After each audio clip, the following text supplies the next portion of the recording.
सत श्री अकाल। सबरंग टीवी देख रहे सारे दर्शकों का मैं सोनिया स्वागत करदी हां। आओ नजर मारदे हां अज दीयां मुख खबरां ते।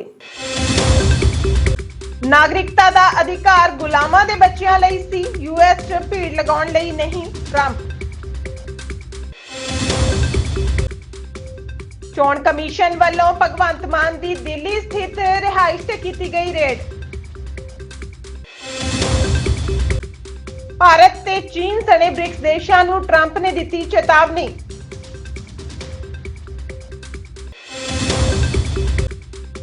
राम रहीम हनीप्रीत नूं सौंप सकदे ने डेरा सच्चा सौदा दी कमांड।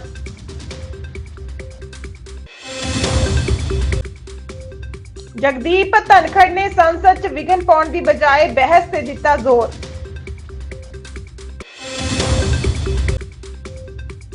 केजरीवाल जी 2025 आ गया, यमुना च डुबकी कदों लगाओगे, राहुल गांधी।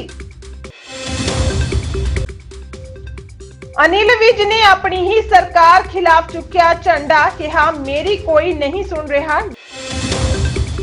अते हुण खबरां विस्तार नाल। अमरीकी राष्ट्रपति डोनाल्ड ट्रंप ने कहा कि जन्म अधिकार नागरिकता मुख तौर ते गुलामां दे बच्चियां लई सी, दुनिया भर दे लोकां दे अमरीका आउण अते भीड़ लगाउण लई नहीं। ट्रंप ने अपने कार्यकाल दे पहले दिन ही जन्म अधिकार नागरिकता विरुद्ध एक कार्यकारी आदेश पास किया सी, जिस नूं अगले दिन सिएटल दी एक संघी अदालत ने रद्द कर दिता सी।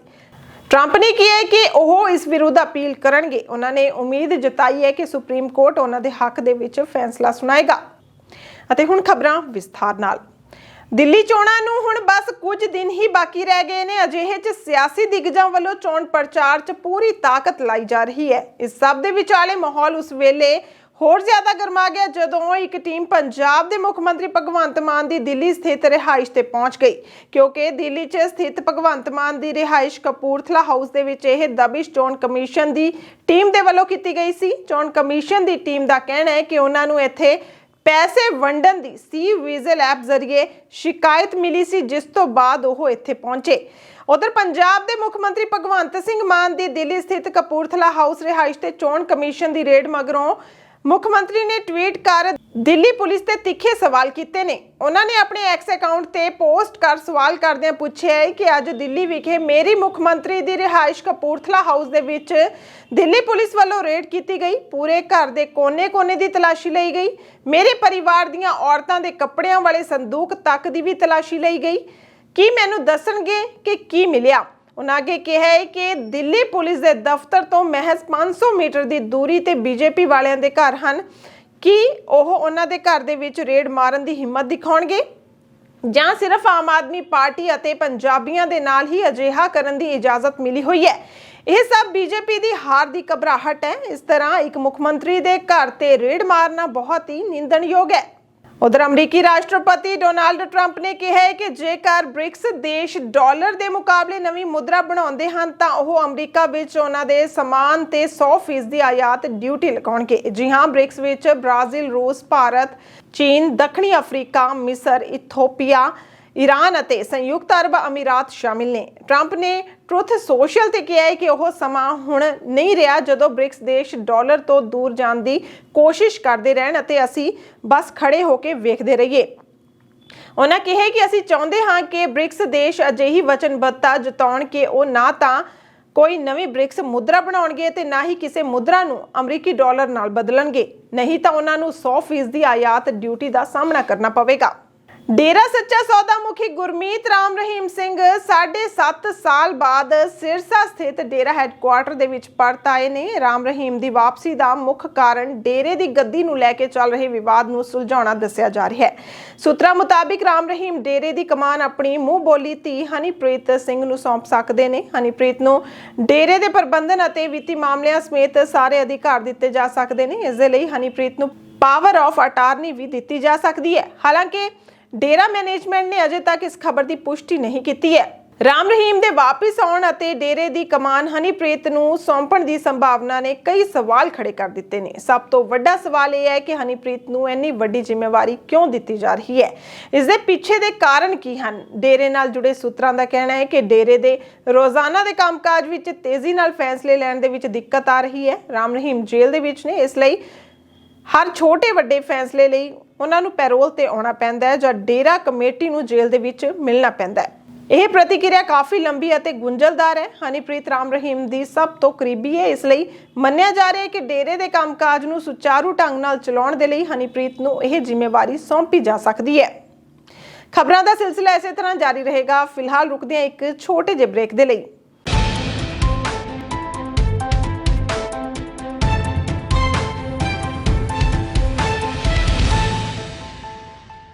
This program is sponsored by Dr. Surinder Singh Gill, Immigration Consultant. ਤਾਜ਼ੀਆਂ ਖਬਰਾਂ ਦੇਖਣ ਲਈ ਹੁਣੇ ਸਬਸਕ੍ਰਾਈਬ ਕਰੋ ਸਬਰੰਗ ਟੀਵੀ ਨੂੰ।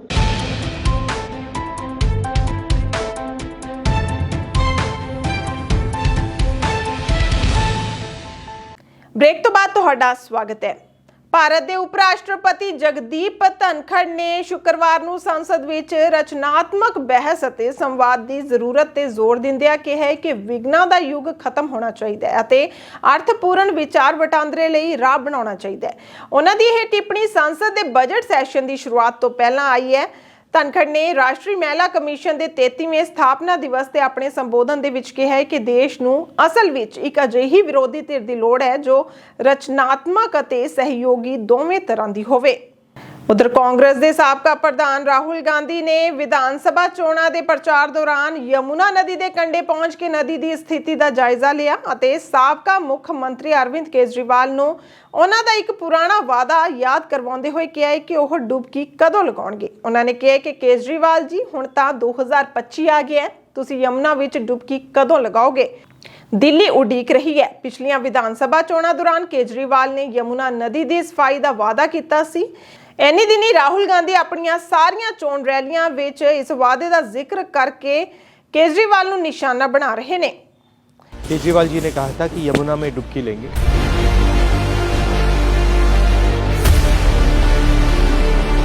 दो 2025 हो गए हैं, 5 साल हो गए हैं।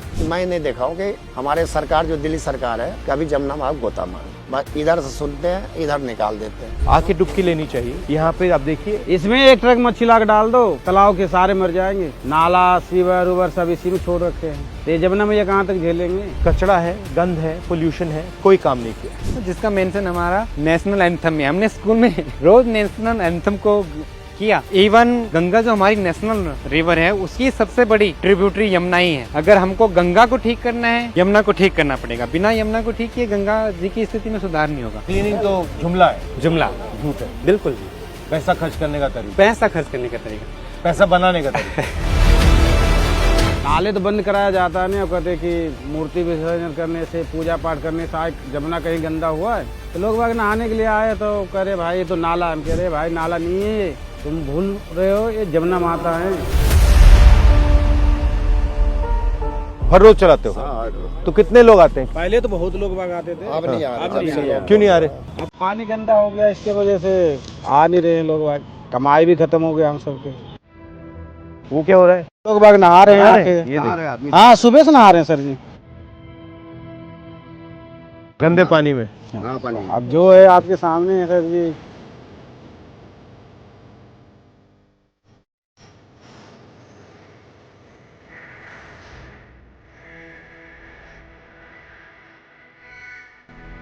पानी देखिए नहा रहे, कितना गंदा एकदम पूरा काला पानी है।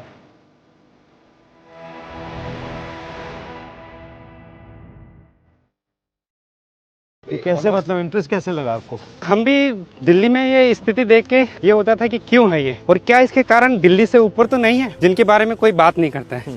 तो इसलिए हमने पूरी यमुना का यात्रा की, वॉक किया अलग अलग जगह जाके। तो क्या पता लगा आपको इससे? हमको ये पता लगा कि जो दिल्ली में हम देख रहे हैं वो 100% सीवेज है, उसका फ्लोइंग वाटर नहीं है यमुना का उसमें। और दिल्ली में जो कारण है उसके बहुत सारे कारण ऊपर हैं दिल्ली से, जिनकी वजह से आज दिल्ली में यही स्थिति हो गई है। और क्या कारण है? मेन कारण अभी हो गया है फ्लो का। नदी में उसका बहता पानी ही नहीं छोड़ा गया है। जो भी हम प्रोजेक्ट्स प्लान कर रहे हैं उनकी वजह से नदी में जो उसका फ्लोइंग वाटर होना चाहिए उसको डिवाइड कर दिया गया है। नदी ही नहीं बची। नदी ही नहीं बची है, वो एक बहुत बड़ा कारण हो गया है। दूसरा, दिल्ली में इतने सारे सीवरेज ट्रीटमेंट प्लांट्स जो हैं हमारे, वो ठीक से जिस काम के लिए वो बनाए गए वो काम नहीं करते हैं। उसकी वजह से रिवर से फ्रेश वाटर लिया जाता है, बदले में गंदा पानी डाला जाता है और वो भी ट्रीट नहीं होता है।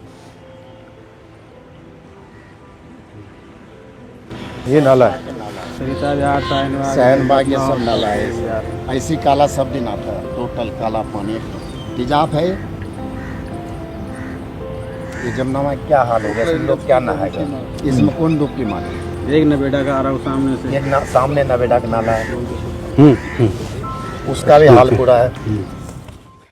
आप अपना रोल कैसे देखते हो इसमें? जब भी गवर्नमेंट के साथ इंटरेक्शन का मौका मिलता है तो हम उनको थोड़ा सा इसी तरह से रियलिटी के बारे में बताते हैं। रियलिटी के बारे में पर उनको बताते हैं। रियलिटी मालूम नहीं है क्या? क्लीनिंग तो जुमला है, जुमला झूठ है। बिल्कुल, पैसा खर्च करने का तरीका, पैसा खर्च करने का तरीका। पैसा बनाने का तरीका। यहाँ 1100 से ज्यादा वाटर बॉडीज रही हैं, कहाँ है वो? यहाँ का ग्रीन जो पैच है वो कहाँ है? यहाँ की जो बाउलीज हैं, वेल्स है, वो कहाँ है? हमने उनको तो खत्म कर दिया है और अपना वाटर डिमांड के लिए फुटप्रिंट नदी पे बढ़ाते जा रहे हैं। We are demanding more and more water from the river at the cost of the river, कि नदी में ही पानी नहीं बचा उसके खुद के लिए।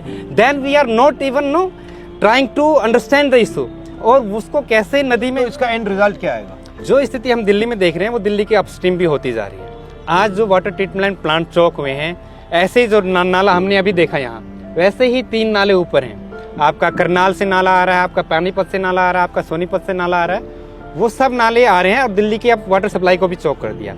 अभी तक तो बोदर दिल्ली इसलिए नहीं करती थी क्योंकि यहाँ से पीने का पानी नहीं सप्लाई होता था, ऊपर से होता था। अब वो भी सिस्टम खराब होता जा रहा है। अगर हम इसको एड्रेस नहीं करेंगे तो हमारा वाटर सोर्स खत्म हो जाएगा, है ना। वाटर क्राइसिस होगी बहुत ज्यादा। तो ये रिवर नदी को रिस्टोर किया जा सकता है? बिल्कुल 100% किया जा सकता है। आपके सामने कोविड का ही एग्जाम्पल है, फरवरी 2021 का। आप देखिए क्या किया हमने कुछ नहीं किया, राइट। हमने अपने पोल्यूटिंग एक्टिविटीज को बंद कर दिया and there was remarkable no improvement in the health of the river, in the water quality in Delhi. क्या फर्क देखा आपने? उसमें दो चीजें हुई। उसमें नॉन मानसून का रेनफॉल भी हुआ, उससे फ्लो बढ़ा, एग्रीकल्चर में डिमांड नहीं था, हार्वेस्टिंग सीजन था। जो इंडस्ट्रीज थी वो सारी शट डाउन थी, तो उनका एफ्लुएंट्स वगैरह नदी में नहीं आ रहा था ना। सीवेज की जनरेशन तो चल रहा था मगर इंडस्ट्रियल एफ्लुएंट नहीं आ रहा था। उससे हमको ये थोड़ा सा रियलाइज हुआ कि इंडस्ट्रीज का जो एफ्लुएंट है वो थोड़े मात्रा में, पर वो जो है बहुत ही टॉक्सिक है। अब देखिए तीनों बैराज का आप गवर्नेंस देखिए, ये यूपी गवर्नमेंट का है, ITO वाला हरियाणा का है, वजीराबाद वाला